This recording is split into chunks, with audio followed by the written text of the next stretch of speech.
చెప్పండి. అంటే అసలు యాక్చువల్‌గా ఎందుకు నందిని సిద్ధారెడ్డి గారు ప్రత్యేకంగా అంటే ఎవరో శిల్పుల యొక్క లాభం కోసమో, శిల్పుల యొక్క ఏంది గిరాకీ కోసం, ఈ హ్మ్. గిరాకీ అనేటువంటి మాట కూడా మాట్లాడిన గిరాకీ కోసం ఇట్లా మార్చేసిండ్రు అని చెప్పేసి అంటున్నాడు. అది ఎంతవరకు సమంజసం? ఏమంటారు మీరు? అంటే నేను చిన్నప్పటి నుంచి నందిని సిద్ధారెడ్డి గారికి చాలా పరిచయం ఉన్నటువంటి వ్యక్తి. ఆయన నా గ్రోత్ జూసిన వ్యక్తి.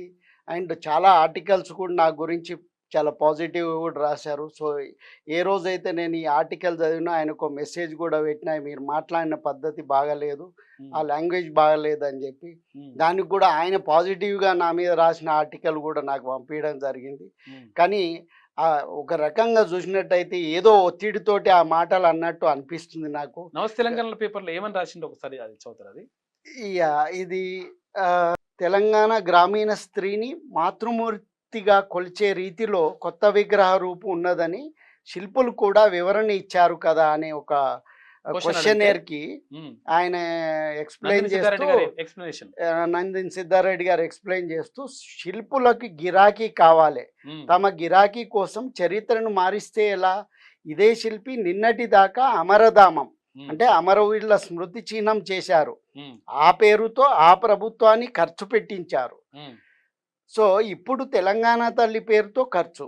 ఈ హ్మ్. ఖర్చులో మిగుల్చుకోవడం తప్ప ఇందులో ఆ శిల్పులకి తెలంగాణ సోయి ఎక్కడున్నది? హ్మ్. శిల్పులను, కవులను ఈ ప్రభుత్వం సరిగ్గా అర్థం చేసుకోవాలి. హ్మ్. తెలంగాణ చైతన్యాన్ని, అస్తిత్వాన్ని నిరంతరం కాపాడుకునే ప్రయత్నం ఈ ప్రభుత్వం చేస్తే మంచిది హ్మ్.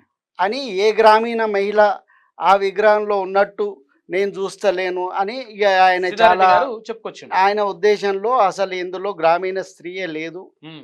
సో, తను గిరాకీ కోసమే ఇట్లా శిల్పులు అట్లా చేస్తున్నారు. అది దుర్మార్గమైన పదజాలాలు. హ్మ్. ఆయనేమన్నా సామాజిక సేవ చేశాడా? హ్మ్. లేకపోతే ఆయనే కొన్ని డికేడ్స్ గవర్నమెంట్ స్కూల్ టీచర్‌గా ఉండి, హ్మ్. గవర్నమెంట్ జీతం డిగ్రీ కాలేజ్ తీసుకొని లెక్చరర్‌గా పనిచేసిండు. డిగ్రీ కాలేజ్ లెక్చరర్‌గా జీతం తీసుకొని, ఆ హ్మ్. తర్వాత గూడా ఆయన చైర్మన్‌గా ఉన్నప్పుడు ఆయనేమన్నా ఫ్రీ సర్వీస్ జేషిండా? తెలంగాణ సాహిత్య అకాడమీకి చైర్మన్‌గా. సాహిత్య అకాడమీకి చైర్మన్‌గా పనిచేసి, హ్మ్. సో, ఏదో కోట్లు ఇంకా కొన్ని వేరే దగ్గరైతే కోట్లు సంపాదించి కోట్లిచ్చిండ్రన్నారు. హ్మ్. అది అది ఆయనకి మరి కోట్ల ఎవరికి ముచ్చ కోట్లిచ్చిండ్రు? నాకు కోట్లు 17 కోట్లు ఇచ్చిండని ఒక ఆడియోలో హ్మ్. రకరకాలుగా మొత్తం కోట్ల ముచ్చటనే జరుగుతుంది. నిజంగా అంటే కోట్లొచ్చినాయా ఆయనకి మరి? పాత ప్రభుత్వంలో కోట్లు, కోట్లు చూసి ఆ రకంగా ఏమన్నా ఆ! కోట్లకి అలవాటయిపోయిందేమో ఐడియా లేదు. హ్మ్. కానీ నేను ఆయన నుంచి ఆ పదజాలాలు ఎక్స్‌పెక్ట్ చేయలేదు. ఆయన ఒక మంచి మేధావి. హ్మ్. సో, ఆయన ఒక గౌరవప్రదమైనటువంటి దీంట్లో ఉన్నటువంటి వ్యక్తి. సో, అలాంటి వ్యక్తి ఇలాంటి వొకాబులరీ ఆయనకేదన్నా వ్యక్తిగత అభిప్రాయం హ్మ్. తెలంగాణ తల్లి మీద ఒక భావన ఉంటే చెప్పుకోవడంలో చెప్పుకోవడం తప్పేం తప్పులేదు లేదు. గానీ, ఎవరైనా ఈ చెప్పొచ్చు. శిల్పుల్ని తీసుకురావడం ఈ టార్గెట్ సమస్యలో జేసి. చాలా దుర్మార్గమైంది. అండ్ ముఖ్యంగా నేను ప్రభుత్వానికి ఒక ఆలోచనుంటది. గౌరవ ముఖ్యమంత్రులకి ఒక ఆలోచన, ఒక హ్మ్. పాలిసీ ఉంటది. హ్మ్. సో, వాళ్ళు వాళ్ళ ఆలోచనని ఇంప్లిమెంట్ చేసుకోవడానికి కోసం కళాకారుని పిలుస్తారు. ఇప్పుడు గత ప్రభుత్వంలో కేసీఆర్ గారు హ్మ్. కొన్ని 10, 20 డిజైన్‌లు తెప్పించుకున్నారు. ఆయన హ్మ్. సాటిస్ఫై కాలేదు. ఓకే. ఆయనకి 3 సంవత్సరాలు పట్టింది. చివరికి నాకు ఆర్&బి అఫీషియల్ చెప్పారు. హ్మ్. అప్పటి గణపతి రెడ్డి గారు హ్మ్. ఈఎన్‌సీ ఇంజినీరింగ్ చీఫ్ గారు చెప్పారు. సో, ఏంటా ఇంత పెద్ద దేశంలో ఒక మంచి డిజైన్ ఇచ్చేవాళ్ళు లేరా? హ్మ్. దేనికి అ సంబంధించి అ 'అమరజ్యోతికా'? అమర జ అమ అమర స్మారకం. అమరవీరుల అమరవీరుల స్మారకానికి. స్మారకానికి సంబంధించి. సో, ఏమైతుందంటే ఓ స్కల్ప్టరు హ్మ్. ఒక ఇప్పుడు ఆల్రెడీ ఎక్క యాదగిరిరావు గారు ఒక శిల్పం చేశారు. అది అవును. మనం తెలంగాణ ఉద్యమ టైంలో దాన్ని ప్రతి అవును. ఒక్కరు గూడా దాన్ని ఆదరించుకోవడం యెస్. జరిగింది.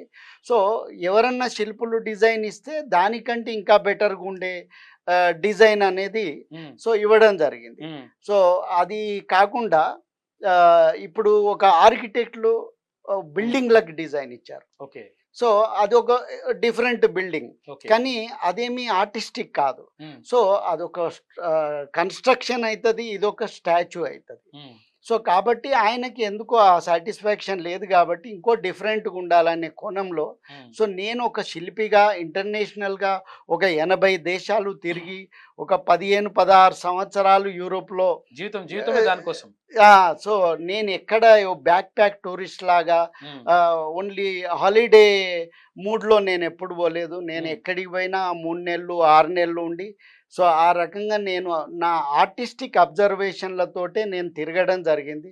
సో నేను తిరగడానికి పెట్టిన ఖర్చు లెక్క పెడితే ఇప్పటికో 100 కోట్లు ఉండేది. కానీ ఇప్పుడు ₹1 కూడా లేవు. కానీ ఈయన ఏదో కోట్ల సంగతి మాట్లాడడం జరుగుతుంది. నా సాటిస్ఫాక్షను, నా ఆత్మతృప్తి అదే నాకు కోట్లు.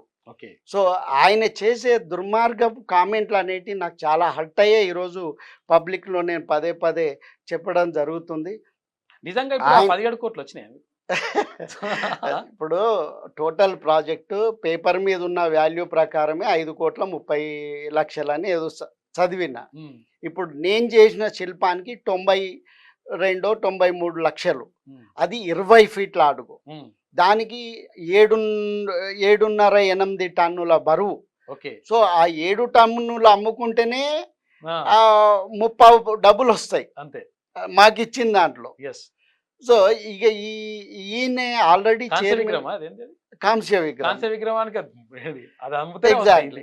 సో మేము మళ్ళీ high quality imported Britain made colours అంటే ఎక్కడ కాంప్రమైజ్ కాలేదు. సీఎం రేవంత్ రెడ్డి గారి ఆలోచన మేరకు మా శాయశక్తుల దాన్ని రిప్రజెంట్ చేయాలనే ఉద్దేశంతోటి ముందర కాబట్టి ప్రతిష్టాత్మకం ఫస్ట్ చేస్తున్నాం. మాకు ప్రెస్టీజియస్. సో అది ఇంకో 10 ఏళ్ళు అయినా కానీ దానికి ఏమాత్రం ఇబ్బంది కలగద్దు, ఏమాత్రం కావద్దు. అది మా మా మా క్రెడిబిలిటీ. అది క్యూ న్యూస్ ఛానల్లో పనిచేయటకు అనుభవం గల సీనియర్ వీడియో ఎడిటర్స్ కావాలను సంప్రదించవలసిన నెంబర్ 8688926084. qnewsads@gmail.com ను సంప్రదించండి. లైక్ చేయండి.